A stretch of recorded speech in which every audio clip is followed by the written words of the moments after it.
Magandang gabi po once again sa ating mga viewers, subscribers, followers, especially to our sponsors. Magandang gabi po sa ating lahat. Oras po natin, 5 minutong nakalipas bago nag-alas. So ngayon, Wednesday, June 11, 2025. So our sitter for today is from Mindanao. So ang title ho ng storya sa kanyang buhay is Magsusumika. Dear Jelika, labis ho akong nagpapasalamat na mabahagi mo na ang aking kwento sa aking buhay. Ang kwentong ito ay hindi basta-basta. Naging mahirap ako dati. Isang naging pulubing bata. Batang reles. Kumakain ng mga pagpag. Natutunan ko na bawal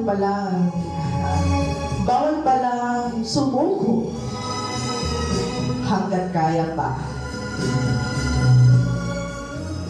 Natutunan kong magmahal sa aking kapwa. Kahit ako isang batang reles lamang, sapagkat mababa ang tanaw nila sa akin. Pero natutunan kong magmahal kagaya ng mga mayayaman. Kahit ako po'y batang reles J. Kalinga, ako naman po ay masaya. Walang kinatakutan sa laban ng buhay. Nung 7 years old pa lang ako, pinapabayaan na ako ng aking ina. Kumbaga, batang ulila na ho ako. Si Mama, hindi ho siya naoperahan J. Kalinga. Dahil mahirap lang po kami at walang kaya. Si tatay naman ho,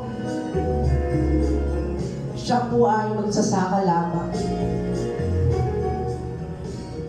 Binaupa lang po kami ng bahay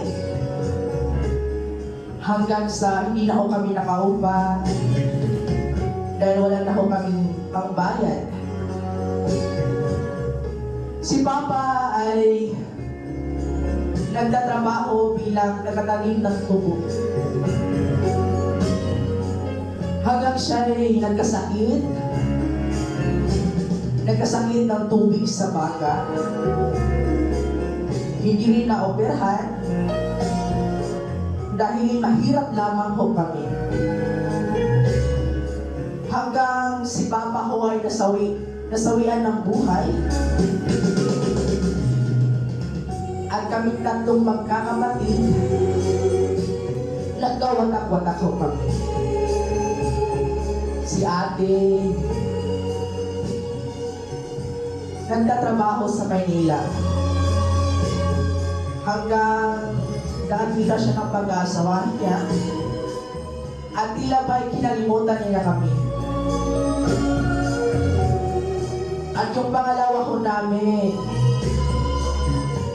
ewan ko na, hindi ko na alam kung saan mo siya nagpunta. Wala na ho akong balita sa kanya. Nais ko pa naman kung makita siya. Pero wala ko kami kontak sa kanya at komunikasyon. Hanggang 19 years old na ho ako. Batang reles ho ako. At hanggang sa natutunan ko lang umante. Nagtatrabaho ako bilang crew ng Jollibee. At hanggang sa nakapagtapos ako ng senior high. At ngayon ho, graduating naman ho ako bilang criminology. Nagsusumika po ako mag-isa. Mahirap po kapag walang kaya. Pero sinubukan ko pa rin lumaban sa buhay kahit mahirap. Kasi sabi nila, never give up if you can't. Ayun lang mga ka-Jelina, salamat sa makikinig ng aking kwento. Ako nga pala si Jomar, ang inyong singer for this night. Salamat at maraming salamat ho sa makikinig ng aking kwento. At sana matutunan nyo ang aking inspiring thoughts. Ang title po ng aking kwentong buhay, huwag sumuko basta kaya pa. Once again, happy Wednesday mga ka-Jelina. So ayun po mga ka-Jelina, base ho sa narinig ko natin kanina, nung sintero natin galing sa Mindanao. Negros yun. Ewan ko din. Basta sa Mindanao siya. Something norte. Isa lang ko siya ang bata Riles. Ayun mga ka-Jelina. Wala ko siya kanay at tatay. Dahil patay na ko raw. Yung mama niya is nagkasakit sa utak, nagkatumor sa utak. Yung tatay naman niya ho raw is namatay din kasi nag-iisa na akong sumisikat ng tatay hanggang sa may tubig sa baga. At ayun, hindi na umiyahan, nasawian ng buhay. Yung ating naman ho niya raw is pumunta ng Manila para magtatrabaho. Pero nabalitaan na ho nila is nag-aasawa na ho. At tila ba'y kinakalimutan sila. Yung pangalawa naman ho is wala na ho raw silang balita. Inaampo naman ho yun. Pero wala ho silang balita at now. Tapos itong si Jomar, yung bunso, nag-iisa na lang ho. Tapos, naging bata ho siyang Riles, kumakain ng pagpag. Pero kahit ganun pa man raw is, okay naman daw siya kung dito naman ho raw siya sa kanyang buhay. Kahit low opportunity siya, kahit pinupuli siya, diri-dirian. Pero alam niya naman raw na may Diyos ho. Yung pinaka-importante sa lahat yung Diyos raw. Hanggang sa nag-10 years old siya. Pero yung pagkabatang release niya ho is, nag-aaral din ho siya. Hanggang sa naging 10 years old siya, natutuho raw siya umaarte sa buhay. Kumbaga, marunong-marunong na ho siyang malamig-lamit. Kasi ito ho si Jomar, simple lang ho. Tapos, ito ho si Jomar is naging crew ng Jollibee. Hanggang siya ho'y nakatapos ng senior high. At ngayon po ay nag-aaral siya bilang criminology. At ngayon po si Jomar po ay 4th year na ho. At gagraduate ho siya ngayong July, this coming July. Nakakaawa lang ko sa sarili niya is hindi niya raw alam kung sino pupunta sa graduation niya. Yung detalye ko natin kanina is medyo shortcut lang ho. Kasi inaano ho natin yung oras. Tapos, ngayon, ika-graduate na ko si Jomar. Is mag-take pa po siya ng board exam. Kaya hindi niya raw po alam kung saan siya kukuha ng pera para pang bayad sa board exam. Pero alam naman niya ho raw na hindi ho siya nag-iisa dahil may Diyos ho raw.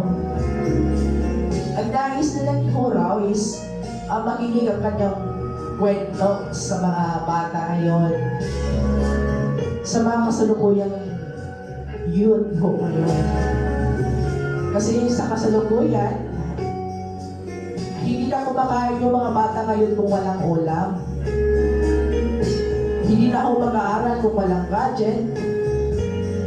Tapos, naging pasaway pa sa mga magulang. Date ho natin ngayon, June 11, 2025. Ilang araw na uraw, pasukan na. Advice ko lang po mga kajilinga sa mga new generation ko ngayon na mga bata. Kasi ako din ko dati, simple lang po ako. Until now, simple din. Mahirap po ako dati. Isang piso lang ho. Bawal ko sa isang araw. Pero dati, makakabili ako ng napupusok na ako ng pizza dati. It was 2011. I am 4 years old of that. But yung mindset ko nung 4 years old pa lang ako is, battery na ako. Gubat ho. Sa gubat is natuto ko kaming magtanim-tanim. Natuto ko rin ako mag-harvest, magtanim ng palay at mais. Tapos, 2 kilo yung lalakarin namin patungo sa school. Pero masipag na akong mag-aaral dati. Kahit maulan at maputik, mag-aaral lang ako. Kaya, I am thankful for my parents. And also, all about the glory God. Dahil hindi niya ako pinapabayaan. So, sa kasalukuyan ko ngayon is, yung mga bata ko ngayon is, naging pasaway na sa mga magulang. Ang lakas na makapag-obra, magiging mag-awayan na sa mga magulang. Pero lagi ho natin tandaan na wala ho tayo kung wala ang ating mga magulang. Gagayahin ho natin si Jomar from Mindanao. He is an independent man. Kahit nung batang lansangan pa ho siya, baba pa ho nagtingin sa kanya. At low opportunities ho siya. Pero alam ko na naman na meron siyang Diyos. Kaya yun, sinaswerte siya. Nakapag-aaral ho siya mga kajilinga. At sa awa ng Diyos, graduate na siya this coming July. Diba? Nakaka-proud po. Nakaka-proud po si Jomar. Dahil kinayon niya mag-isa. Nakakalungkot ng huraw is hindi niya raw alam kung sino pupunta sa graduation niya. Sana naman ho kung nakikita itong vlog natin sa atin ni Jomar. Sana ho maawa ka sa punsong kapatid mo Kung sino ka man, kung buhay ka ba o hindi na, sana magparamdam ka naman sa iyong kapatid. Nag-isang lumalaban sa buhay. Nag-isang natuto. Pero gayon pa man sa hirap ni Jomar, hindi ho raw siya sumuko. Kaya yung inspiring thoughts niya is, never give up if you can. Totoo naman,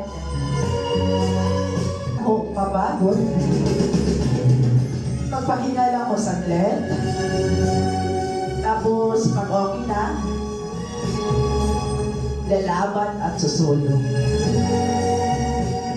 So, nagtatapos po ang ating mga kwento ngayong araw na ito. Hanggang sa susunod natin na vlog,